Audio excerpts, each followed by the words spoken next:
బీసీలకు సీట్ల విషయంలో అన్యాయం జరగకుండా కాపాడుకోవాలని ఆయా నేతలు తీర్మానించారు. కాంగ్రెస్ పార్టీ బీసీ లీడర్లంతా ఢిల్లీలో ప్రత్యక్షంగా భేటీ అయ్యారు. జనాభా తమాషా ప్రకారం సీట్లు తీసుకోవాల్సిందేనని నేతలంతా ఏకాభిప్రాయానికి వచ్చారు.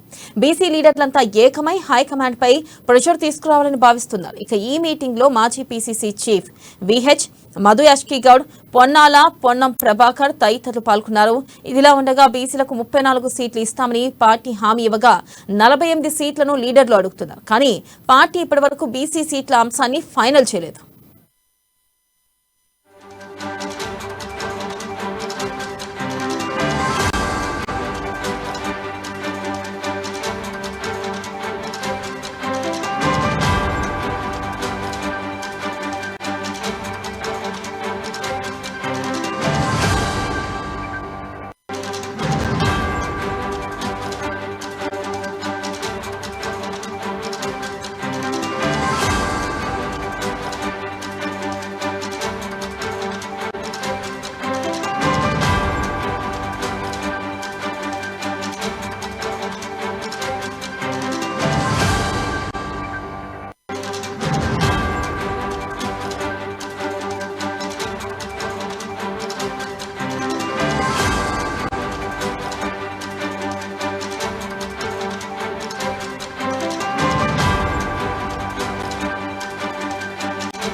బ్రేకింగ్ న్యూస్ చూస్తున్నాం. బీసీలకు సీట్ల విషయంలో అన్యాయం జరగకుండా కాపాడుకోవాలని ఆయా నేతలు తీర్మానించారు.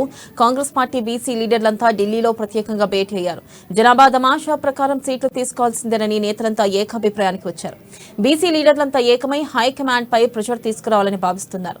ఇక ఈ మీటింగ్ లో మాజీ పీసీసీ చీఫ్ విహెచ్ మధు యాష్కి గౌడ్, పొన్నాల పొన్నం ప్రభాకర్ తదితరులు పాల్గొన్నారు. ఇదిలా ఉండగా బీసీలకు 34 సీట్లు ఇస్తామని పార్టీ హామీ ఇవ్వగా 48 సీట్లను లీడర్లు అడుగుతున్నారు. కానీ పార్టీ ఇప్పటివరకు బీసీ సీట్ల అంశాన్ని ఫైనల్ చేయలేదు.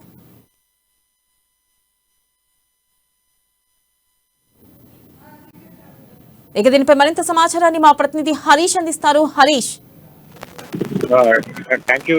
కాంగ్రెస్ పార్టీలో టికెట్ల పంచాయతీ రోజుకు మొదలుతుందని చెప్పి ఒకవైపు బీసీలు, ఒకవైపు ఎస్సీ ఎస్టీలు సంబంధించిన తమ నియోజకవర్గాల్లో టికెట్ కేటాయించాలని కూడా వాళ్ళు ప్రత్యేకంగా సమావేశాలు అవుతున్న నేపథ్యంలో బీసీలకు సంబంధించి కూడా ఉదయపూర్ డిక్లరేషన్ అమలు చేయాలి. ఉదయపూర్ డిక్లరేషన్ లో భాగంగా బీసీలకు సంబంధించి ఇక్కడ 40 టికెట్లు ఆశిస్తున్న క్రమం కనిపిస్తుంది. నేపథ్యంలో బీసీ సమావేశంలో కూడా బీసీలకు సంబంధించి ఒక్కో పార్లమెంట్ నియోజకవర్గానికి సంబంధించి 2 అసెంబ్లీ స్థానాలు కేటాయిస్తామని కూడా గతంలో బీసీ తీర్మానం చేసి నేపథ్యంలో దానికి అనుగుణంగానే 34 స్థానాలకు సంబంధించి బీసీలకు టికెట్ కేటాయించాలనుకుంటే ఇప్పుడైతే అంతా బీసీ నేతలు కూడా సమావేశమయ్యారు.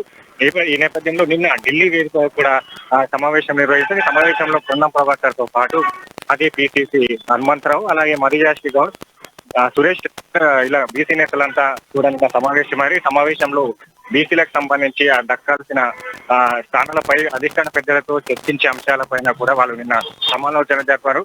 ఈ నేపథ్యంలో కూడా ఈ రోజు అగ్రనేత కావచ్చు లైక్ రాహుల్ గాంధీతో చర్చించే అవకాశం కనిపిస్తుంది. ప్రధానంగా ఏదైతే బీసీలకు సంబంధించి 34 స్థానాలు నేపథ్యం కనిపిస్తుంది. దీంట్లో భాగంగా ఎక్కడైతే స్థానాలకు సంబంధించి కూడా ఇప్పుడు చేరికల విషయంలో ఉన్న నేపథ్యం ఆ స్థానాలు మార్చే అవకాశాలు ఉన్నట్టు కూడా ప్రచారాలు వస్తున్న నేపథ్యంలో కూడా ఈ నేతలంతా బీసీలకు సంబంధించి 34 స్థానాలకు సంబంధించి క్రమం కనిపిస్తుంది. ఇక్కడ బీసీసీ చీఫ్ రేవంత్ రెడ్డి విక్రమార్కతో ఇప్పటికే వినతి పత్రాలు సమర్పించారు. నేపథ్యంలో ఢిల్లీలో ఏదైతే బీసీలకు సంబంధించి స్థానాలను ఢిల్లీలో తీసుకునేందుకు నిన్న ఢిల్లీకి వెళ్లారు. నేపథ్యంలో రాహుల్ గాంధీ ఈ రోజు ఖర్గేతో కూడా బీసీల స్థానాలపై చర్చించే అవకాశాన్ని కనిపిస్తుంది. ప్రధానంగా వాళ్ళ డిమాండ్ అయితే ఒకటి, ఉదయపూర్ డిక్లరేషన్ సంబంధించి ఆ డిక్లరేషన్ ఇక్కడ అమలు చేయాలి. నేపథ్యంలో బీసీలకు 34 స్థానాలు కేటాయించారు. బలమైన నేతలు బీసీ సామాజిక వర్గాల్లో ఉన్నారు.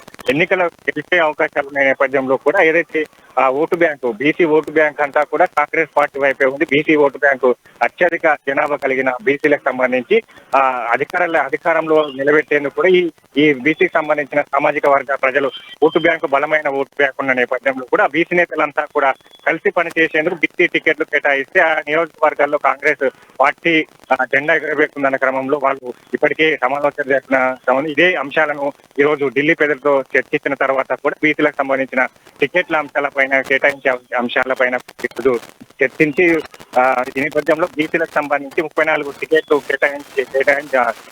ఇచ్చేలా కూడా వాళ్ళు సూచించే విధంగా అయితే అవకాశాలు అయితే కనిపిస్తాయి. Right, thank you Harish.